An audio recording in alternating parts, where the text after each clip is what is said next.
Point पे आता हूँ, जाति वाले पे। जातिगत भेदभाव होते हैं कि नहीं होते हैं? होते हैं। आज से मैंने 5 साल पहले मैं बता रहा हूँ, मैंने देखा है, होते हैं। मैं उस चीज़ को एग्री करता हूँ। आप उस चीज़ को कंडेम करो, आप उस चीज़ पे action low, everything is fine. जातिगत भेदभाव हो रहा है, आप करो, बट आप सिर्फ ये कह दो कि ये छोटी जाति का है तो गरीब है, ये भी गलत है।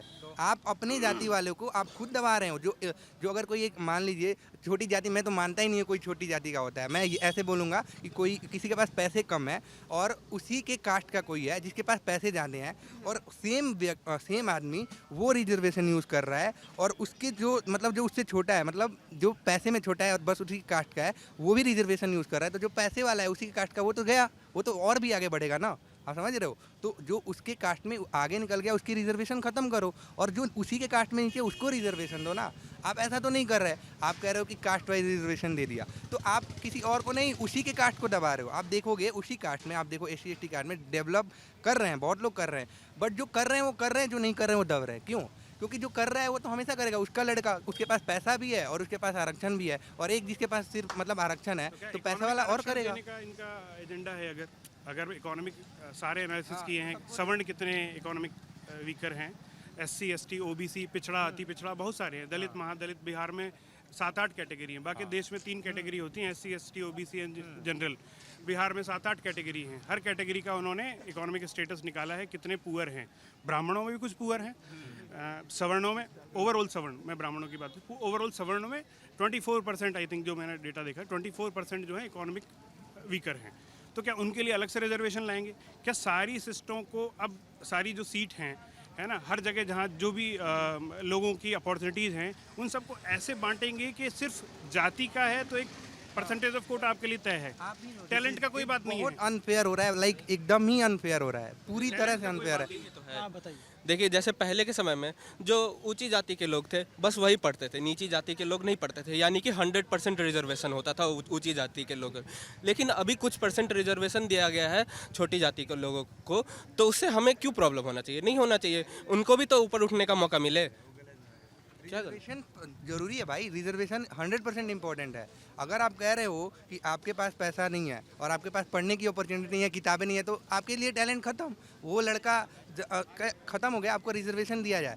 बट मेरे कहने का मतलब है, आप अगर कह रहे हो कि एक कास्ट में 90% लोग पिछड़े हुए हैं तो उन्हें रिजर्वेशन दे दो 10%, लेकिन वो जो 10% भी है, या फिर वो मान लो 60%, लेकिन जो 40% है जिनको फालतू का मिल रहा है, तो क्या फ़ायदा उनको हटा के अब देना। जैसे एक बात जो तर्क उनकी तरफ से दिया सही है, आप जो कह रहे हो बिल्कुल सही है, बट इन केस कि आपको ऐसे क्रिटिसाइज नहीं किया जा रहा है। पहले मेरे को वर्ड यूज करने में बहुत दिक्कत होता है, छोटी जाति, पिछड़ी जाति, बिल्कुल, ये आज कैसे जाति- बोल रहे हो आप? बिल्कुल जाति तो सकते हो, मतलब आपको पहले वर्ड भी आप ले आके बोला ही नहीं। लोगों को मिलना चाहिए था एक्चुअल में, आरक्षण आज तक उनको नहीं मिला। जिन लोगों के घर में सरकारी नौकरी है उनको उसके बाद भी आरक्षण क्यों मिल रहा है? तुम्हें एक पोस्ट पे पहुंचा दिए, मोटिव क्या था? तुमको ऊपर पहुंचा दिया, फिर भी तुम आरक्षण क्यों ले रहे हो? यहाँ तो क्लियर करो ना, क्योंकि बच्चों में मानसिकता बन चुकी जाती है एक टाइम के बाद। जब मैंने भी जेई की पेपर दिए थे, मेरे को NIT नहीं मिला था, IIT नहीं मिला था, NIT मिल रहा था। डिफरेंस क्या था? मेरे साथ बेंच पे बैठने वाला को IIT मिल गया, मेरे को NIT मिल रहा था। मैंने क्विट मारा था उस टाइम IIT। आपका लेवल प्लेइंग फील्ड और जो बच्चा उस कम्युनिटी से आके आपसे पढ़ाई कर रहा है उसके बिल्कुल अलग होता है। इतना टेक्नोलॉजी पे आ चुका है, 2 साल में पूरा टेक्नोलॉजी पे शिफ्ट हो जाएगा, सब कुछ इंटरनेट पे सुविधा उपलब्ध है। दोस्त हिंदुस्तान में थोड़ा और घूमिए, आपको पता चलेगा कि हिंदुस्तान क्या चीज़ है। भैया दूसरी तरह से कंपेयर कर रहे हैं, मैं उनका समझ रहा हूँ, उनका कहने का मतलब ना, गलत नहीं है। इसमें क्या है, जैसे ST SC को, शेड्यूल ट्राइबल और शेड्यूल कास्ट को जो आरक्षण मिला हुआ है, उस शेड्यूल और जब आरक्षण की बात होती है तो OBC की बात क्यों नहीं होती? जो EWS कोटा है उसकी बात क्यों नहीं? 60% का जो आरक्षण है उसमें स्पेशली क्या है कि जो ST और SC है उसमें जो परिवार पहले से फायदा उठा चुके हैं वही परिवार दोबारा बार फायदा उठा रहे हैं। वही परिवार के लोग, जैसे मैं जानता हूँ, मैं कई लोगों को जानता हूँ पर्सनली, जिसके दादाजी सरकारी में थे, उसका बेटा, 3 भाई सारे सरकारी में, उनके बच्चे, सब पूरा परिवार सरकारी। कहना है कि इसमें OBC की तरह इसमें भी क्रीमी लेयर होना चाहिए, क्योंकि जो लोग एक एलिट से निकल चुके हैं वो अपर एलिट में, जो उनके मेन बात ये है। मैं एक चीज़ आता हूँ, लेकिन उनकी तरफ से कहा जाता है कि हमारा पीढ़ियों से शोषण हुआ, तो क्यों ना हमें पीढ़ियों तक आरक्षण मिले। एक बात बताइए, ऐसे कोई गलती कर दे तो उतनी ही गलती कोई दूसरा करे, ऐसे तो ऐसे ऐसा हो जाना कभी भी चाहिए इस पीढ़ियों तरीके को से सजा ऐसे मिलनी नहीं चाहिए। तो ऐसे फिर ऐसा करना चाहिए कि किंगडम थे पहले, अगर आप जाओगे उसमें क्या कहते हैं मिडिल इंडिया में, तो वहाँ पे मुगलों ने बहुत सारा राज किया, ठीक है। तो ऐसे अगर मुगलों ने उतना राज किया तो अब ऐसे आप थोड़े कह सकते हो कि जो मुसलमान हैं उनको सारे, मतलब अब नादिर शाह ने कत्लेआम करवा दिया तो मुसलमानों को काट दो, ये कौन सा लॉजिक है।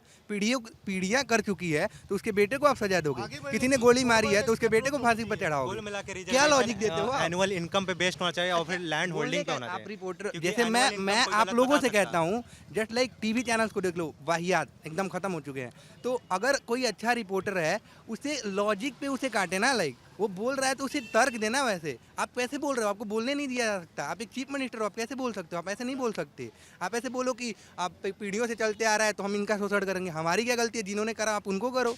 अगर नादिर शाह ने मारा तो नादिर शाह को मारो ना, अब उनके जो मुस्लिम हुए तो उनको आप मारोगे। अब वैसे मान लीजिए राजपूतों ने रूल किया, राजपूत किसी को अगर तड़पा रहे थे तो जो राजपूत के लड़के हुए आप उनको शोषण करना चाहोगे, इसका मतलब आप दिखा रहे हो कि आप शोषण करना चाह रहे हो, आपका स्टेटमेंट बता रहा है। वैसे आप कंडेम करो।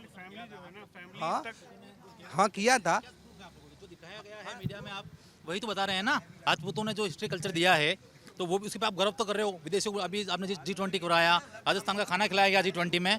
नहीं वो मैं वो नहीं कह रहा हूँ। जैसे तो वो ये ना कि जो एजेंडा माइंड में सेट किया गया है इतने सालों से, कांग्रेस ने किया चाहे बीजेपी ने किया, अपन पॉलिटिक्स, तो वो ये ना ये चीज़ बदलनी चाहिए। आपका जो पॉइंट था कि भाई लैंड और एनुअल इनकम पे रिजर्व होना चाहिए, राजपूतों ने किया, राजपूतों ने सेक्रीफाइस भी तो किया है, उसके बारे में बोलो ना। मैं राजपूत हूँ, मैंने क्या बताया, अपना नाम शुभम कुमार सिंह बताया, ठीक है। मैं बता रहा हूँ इधर आ जाओ, सब लोग इधर आ जाओ, तो बार बार राजपूतों ने क्या किया मुझे नहीं पता। आपको जो हिस्ट्री पढ़ाई गई, मुझे जो पढ़ाई गई, मैं एकदम आपको जो भी बताऊंगा, मैंने जो पढ़ा है उस पर बताऊंगा। मैंने मिडिल इंडिया पढ़ा है, मैंने ईस्टर्न इंडिया, मतलब क्या कहते हैं वो सबसे पास्ट वाला पढ़ा है जब हम लोग थे, और अभी वो अंग्रेजों का भी पढ़ा है। तो आप बिल्कुल भी आप देखोगे ना तो आप ऐसे तो कह नहीं सकते कि किसने क्या किया, फैक्ट के आधार पे। अब जो पढ़ाया गया मैं उस पर बात करूँगा, ठीक है। तो अगर आप जैसे आप मैं अभी की ये रहा, अभी हम लोग जहाँ आए वहीं बात करें, पास्ट में जाएंगे तो मुझे लगता है वो अनएंडिंग डिबेट है बिल्कुल का। अभी आपने जो बोला, अभी ने एक चीफ मिनिस्टर ने जातिगत जनगणना पे बात हो रही थी, तो वो टोटली फेक है। अगर आपको किसी को मदद करना है तो आप अपने दिमाग से मदद करो, और बहुत तरीके से हैं जो आप मदद कर सकते हो। आपको अगर जातिगत करना है तो कर लो, लेकिन इसको रिवील ना करो, आप अपने में रख लो। ऐसे भी तो कर सकते हो, आप पूरी शोर मचा रहे हो, इतने परसेंट यादव इधर हैं, इतने परसेंट क्षत्रिय इधर हैं, आप करना क्या चाहते हो? आप कुछ कह रहे थे आरक्षण को। नहीं, मैं बोल रहा हूँ कि आरक्षण इतना ही बुरा नहीं है, ठीक है। मतलब अगर बोल रहे हैं कि नीतीश कुमार इतना गलत किया बिहार में, नीतीश कुमार को चुन के कौन भेजा है? हम सब वो तो उसका एक चुनावी मुद्दा बन गया ना कि इसको आरक्षण लाएंगे तो पिछड़ा लोग हमको वोट देगा। वोट का ही कारण वो कर रहा है। और बोलते हैं कि बिहार, जैसे कोई लोग बोलते हैं कि राज का डेवलपमेंट हो सकता है जब कोई पिछड़ा जाति से आएगा बन के मुख्यमंत्री। तो बिहार में तो 50 साल से पिछड़ा जाति राज कर रहा है, और हम ही सब वोट दे रहे हैं। हम सब नहीं, हमारे पापा लोग तो दे रहे हैं, हम सब गार्जियन लोग दे रहे हैं ना। एक मिनट, दे कौन रहा है? हम सब ही वोट दे रहे हैं। उसके बाद एक बार वोट किसी को और जो अच्छा नेता है किसी और को देख लीजिए। अगर पैसा से हम लोग दे रहे हैं भैया, अलग चीज़ है। आप वो बोल रहे हैं वो सही है, बट वहाँ पे मेजोरिटी ऑफ डिसीजन लिया जाता है, इसीलिए तो वो करवा रहे हैं ना अपना जातिगत जनगणना, अपनी रणनीति बनाएंगे। अभी तक जो रिजर्वेशन है ना वो जाति सेंटर्ड है। मुझे लगता है एक पायदान और नीचे जाना चाहिए, इसको फैमिली सेंटर्ड होना चाहिए। हर फैमिली, इंडिविजुअल फैमिली को क्या बेनिफिट मिल गया है, उसके कितने 3 जनरेशन में, माइक्रो लेवल पे जाकर, माइक्रो लेवल पे थोड़ा जाकर जाति में क्रीमी लेयर बनता जा रहा है। हर जाति में क्रीमी लेयर तैयार हो गया जो रिजर्वेशन का एडवांटेज लेकर के सारे असेट उनके पास में है, नौकरियां उनके पास में है, पॉलिटिकल रिप्रेजेंटेशन उनका है। बाकी लोग जो हैं उनको 8-10 जनरेशन में भी कुछ नहीं मिला है। वो करना, राशन मिलता है, आप जाके देखो। ऐसे लोगों को मिलता है जिनके पास खेत हैं, सब चीज़ें हैं, और ऐसे लोगों के जिनके पास नहीं है फिर भी नहीं मिल रहा। तो आप वहाँ पे वर्क करो, एथिकेस पे वर्क करो, आप ग्राउंड लेवल पे वर्क करो, तब आपसे जाके कुछ होगा।